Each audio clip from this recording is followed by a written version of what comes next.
Tito Noah? Salamat. Oh, anak.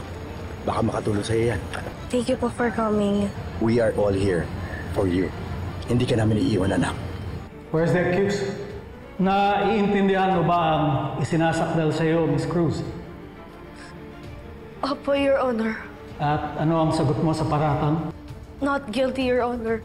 Hayop ka! Napakasinungaling mo! Anong not guilty? Ha? Ikaw ang pumatay sa anak ko! Pinatay mo yung anak ko! Anong sinasabi? Iba po pala yung pakiramdam sa loob, Nanay. You did well, Colleen. Just stick to the truth. Yun ang magpapalakas sa'yo. Thank you, attorney. Saan nga pala si Noah? Thank you for accepting my invitation. Sabihin mo nang kailangan ko malaman. Gusto kong maging magkakampi tayo para makuha mo si Felma at mabawi ko naman ang asawa ko. Ito, Bunso, maglaro na lang tayo para di ka nagmumukmuk sa kwarto.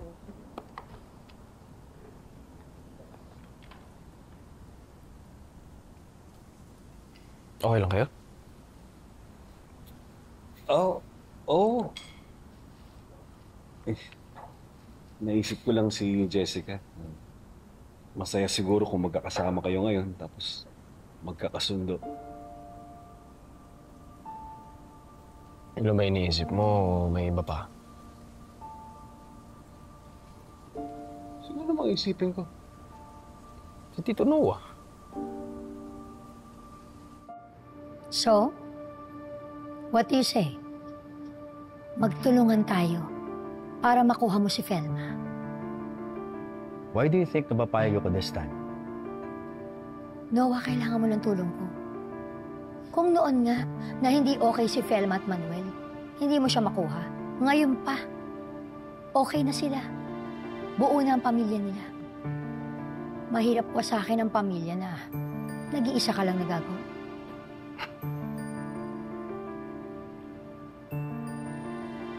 Hindi ako kumikilos para wasakin ang pamilya nila. Tinutulungan ko lang talaga si Colleen. Oh, come on. Ano ka ba? I'm not stupid. Hindi ka babalik sa buhay ni Felma lang dahil kay Colleen. It's true. Ang totoo, nakakita ka ng pagkakataon. Tinulungan mo si Colleen dahil gusto mong magmukhang hero kay Felma. Gusto mong pagsisihan niya na nireject ka niya nun. At ma-realize niya na ikaw ang karapat-dapat niya mahalin kaysa kay Manuel. Alam mo, matagal ko nang tanggap na hindi ako mamahalin ni Felma. Ikaw tong hindi makatanggap na hindi ka na mahal ni Manuel. Now, to answer your question, hindi ako makikipagtulungan sa'yo para makuha ko ulit si Felma. I don't have any intention of doing that.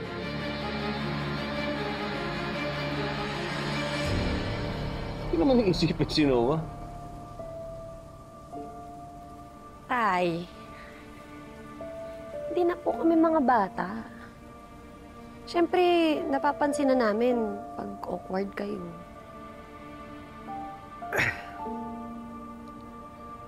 Siguro, naninibago lang ako na nandyan siya. Eh kasi kayo, parang sanay na kayo eh. Tignan nyo, kahit matagal kayo hindi nakita, parang walang nagbago. Magkakaibigan pa rin kayo. Hindi naman po namin kaibigan lang si Tito Noah eh. Parang tatay na rin po namin siya. Pero tay, huwag niyo pong masamain yung sinabi ko ah. Siyempre kayo pa rin po yung tatay namin. Tsaka tayo from the very start, Team Manuel po ako. Yan sila ate tsaka si kuya oh. Team Noah po yan sila. Ay, hindi mo namin dinidinay yun. Tsaka si tatay alam niya yun na si Tito Noah yung tumulong sa atin nung wala siya. Tsaka tay, opo, pinush namin si Tito Noah kay nanay. Pero hindi talaga sila meant to be. Kasi kayo ni nanay ang para sa isa't isa. Yes, yun.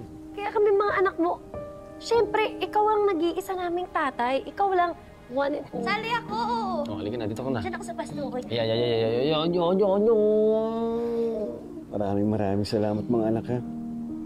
Alam nyo, malaking bagay talaga na tinanggap niyo ulit ako bilang tatay niyo. Higpitan pa natin ang ihaki, tatay. Karamdam pa ba? Noah. Noah, sandali lang. Kailangan mong maintindihan.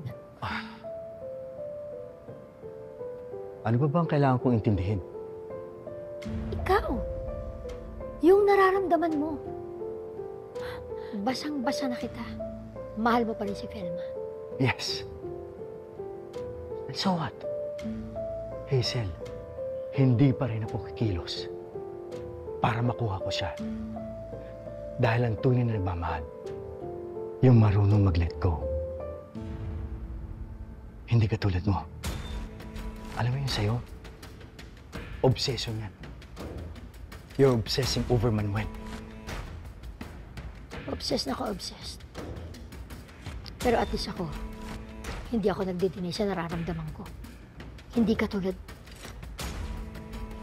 Hazel, akala mo ba hindi ko nakikita ang ginagawa mo? Ginagamit mo ako para makuha ulit ang asawa mo. Well, pasensyahan na lang tayo. Dahil hindi ko gagawin yun. Mahal ko ang pamilya ni Felma. At hindi ko papayagan sirain yun.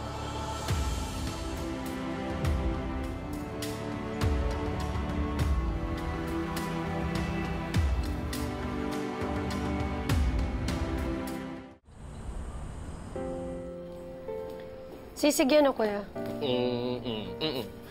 Talong ganisa.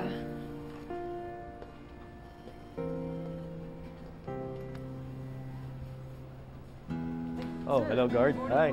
Long time no see. Dito! Parang nagulat ka. Good morning din sa inyo, ha? Hello! Hey, how are you? Mars, saan yung documents na papakita mo sa akin? Okay. Sir, namiss po namin kayo! Parang nagulat yung mga ano eh. Miss ka lang nila. Oo eh. Boses na mo.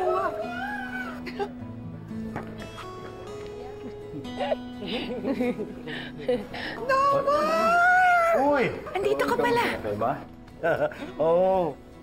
Hindi ka nagsabi. Di sana kapag-prepare kami. Ito naman, no, para naman akong iba dito. Kayo talaga. Hindi para mas bongga yung, di ba, homecoming mo? Ganun ba? Alam mo, hindi pa naman huli ang lahat. Ganito na lang. Magpa-deliver na lang tayo. Anything you want, guys? Mag-take out tayo. Yeah! Ako na mag-order. Ito si Andrea. Magaling sa mga sa... Sige. Pizza! Pizza! Ako na bahala, Nay.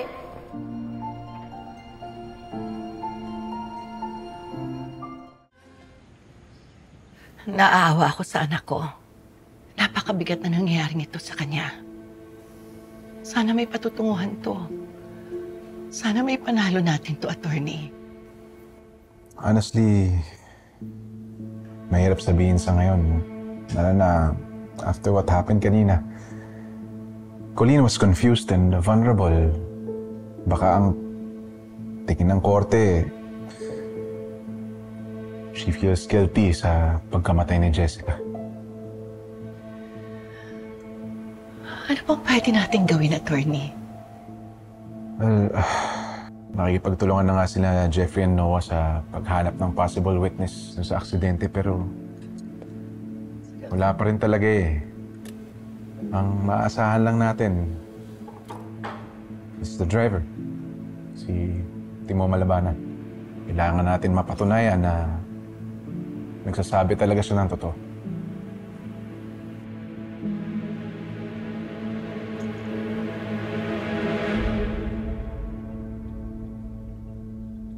Bilisan na natin, friend. Hinihintay na tayo ng mga barkada. Saan ba yun?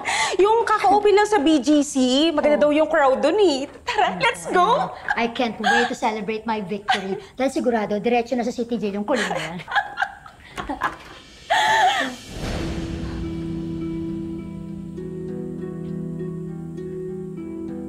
Anong ginagawa mo dito? Paano ka nakapasok? Bukas yung gate. Trespassing yung ginawa mo. Kaya kita kasuhan.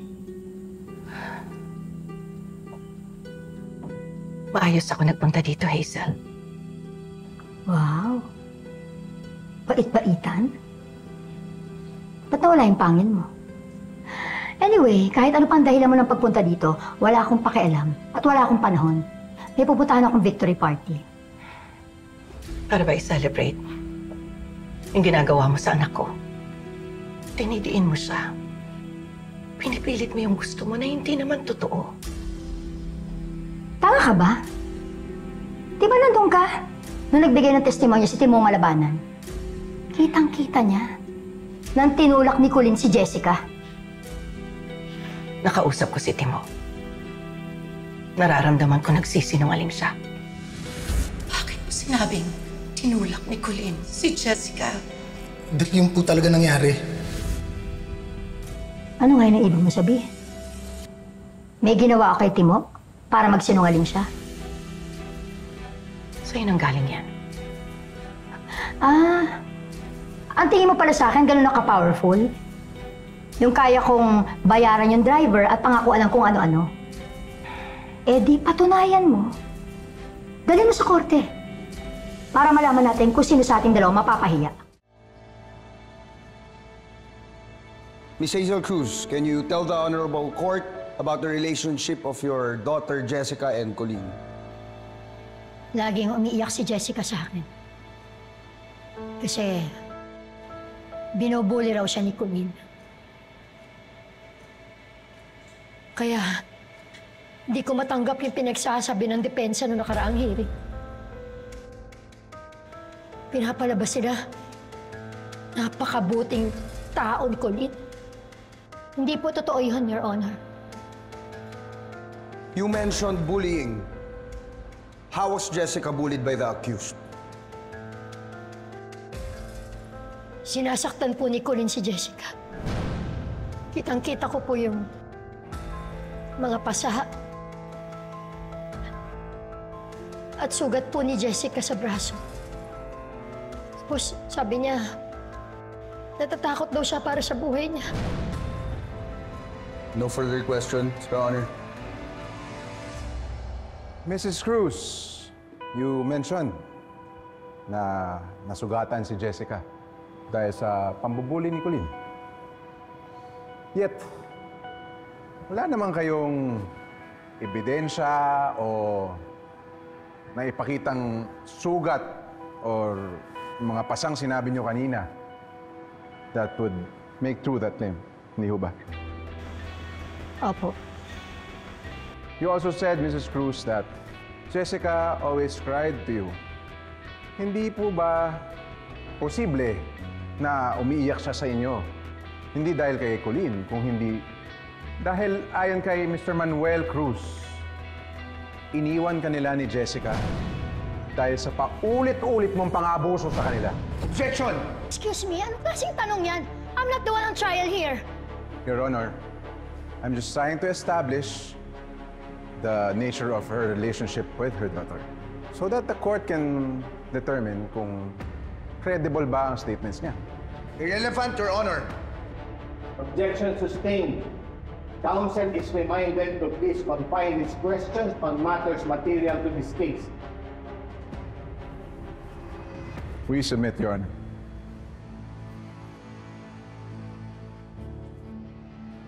Mrs. Cruz, ang sabi mo, nangangamba si Jessica para sa buhay niya. Sinabi niya bang dahil pinagbabantaan siya ni Colleen? Opo. If so, when and where did this alleged threat transpire? Noong araw na magkagulo sa FMP dahil sa scamming ng kapatid ni Colleen na si Andrea. Bago po nun, pinuntahan ako ni Jessica. Doon po sa condo na nirerentahan ko. Tapos, makita ko, puro pasa. Sugat. May mga braso niya. Kaya ka na po nalaman na sinasaktan talaga siya ng Colleen na yan. Ba't natatakot rin po siya para sa buhay niya? Meron ho ba kayong ebidensya to back up the claim? Perhaps a recording or witness that can confirm it.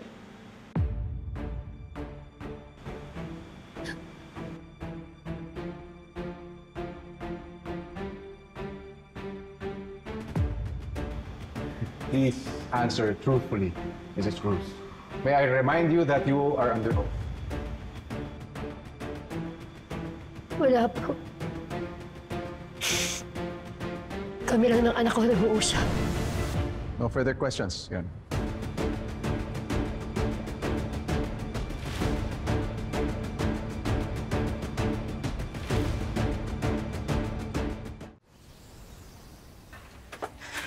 Hazel, friend, kausapin mo naman ako. Friend, Pagkatapos mo ako ilaglag sa korte, hindi naman kita nilaglag. Baka kasi ituro mo ko eh. Hindi ko naman narinig yung pag-uusap niyo ng inaanak ko. Baka tawagin ako doon sa witness stand. Hindi magmamatch yung sasabihin ko. so ano, Alice?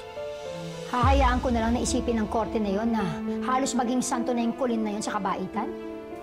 Matibay-tibay naman yung statement ni Timo eh. Pero maapektuhan nun ang desisyon ng judge. Paano kung babaan niya yung sentensya? Hindi ako papayag. I have to do something. Pero, ano? Ang gagawin natin? Wala naman ako mahanap na kagalit ng kulin na yan para patunayang masama ang ugali niya. Bunso? Tay, salamat po Pinagtanggol niyo po ako kanina. Lahat po kayo. Anak, nagsabi lang naman ako ng totoo. Hindi naman ako naniniwala doon sa sinasabi ng Timo na yun. Pagod na po ako, Tay. Araw-araw na lang po akong kinakabahan. Natatakot po ako na baka makulong ako. Anak, hindi natin hahayaang mangyari yan, ha? Pero Tay, paano po? Wala naman pong kumukontra sa statement ni Timo eh. Hindi ko po alam bakit niya po pinipilit na tinulak ko si Jessica kahit hindi naman. Para po mabawasan po yung sentensya niya? Hindi ko rin alam, anak eh. Pero ang duda namin ng nanay mo, binayaran ni Hazel si Timo. Masama naman ni Hazel, Tay. Gusto niya lang talaga akong makulong eh. Anak, hindi ko hayaang mangyari yun, ha? Wala akong hindi gagawin para sa'yo. Pangako yan. Kahit ano pa gagawin ko para sa'yo, kahit na buhay ko pa kapalit.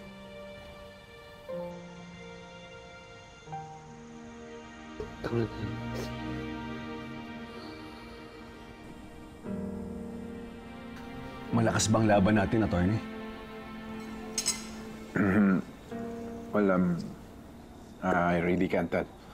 Oo, napatunayan natin sa korte na mabuting tao si Colleen. But Timo's testimony remains solid. The judge might still lean on it, lalo na't walang kumukontra.